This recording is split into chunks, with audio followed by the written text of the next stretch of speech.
Now this morning, Congress is on its August recess, and local Congressman Mike Turner is back here at home, and he joins me live in studio this morning. Thanks so much for coming in. We sure appreciate it.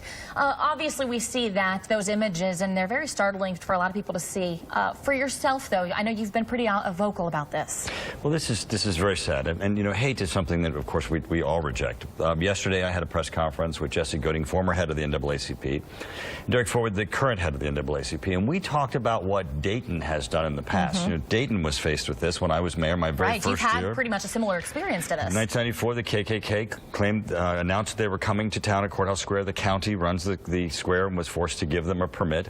But as a community, we came together. We decided that we didn't want anti-protests. We wanted to do something positive. So we came together the next day and asked people to do a ceremonial washing of the square. Jesse Gooding very wisely said, you know, Mayor, you can't tell people what not to do. Right. You have to give them something else to do. So we came together. Absolutely, absolutely. So the vigil that's happening there is very appropriate.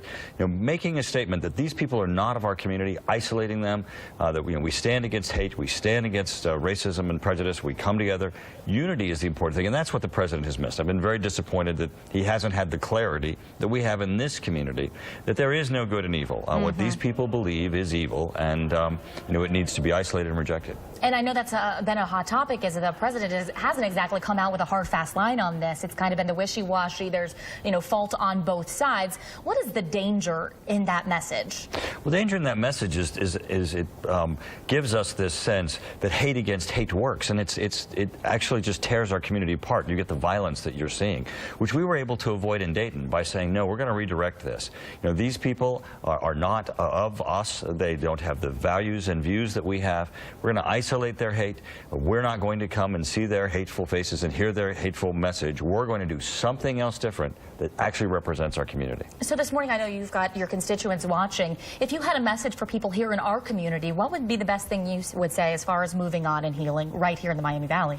I think it's very appropriate to have vigils. I think it's very important to have you know, statements of unity. When we start talking about anti-protest, it's still protest, and it's still to the point where it can rise to the level of the violence that they want. I mean, their hate is a message that tries to result in violence. They want the pictures on the television set of people slugging and having fists. These images. Exactly. This is what they want, and that's not what our community is. Our community needs to stand, and our country needs to stand for the love and unity that we have, and that certainly is our democracy. Well, you're home for the next couple of days, and you're headed back. August recess will be over next week. Talk to me about some of the issues that you plan on tackling as soon as you get back. Well, we're still pushing to finish this year's legislative agenda with respect to our defense bill.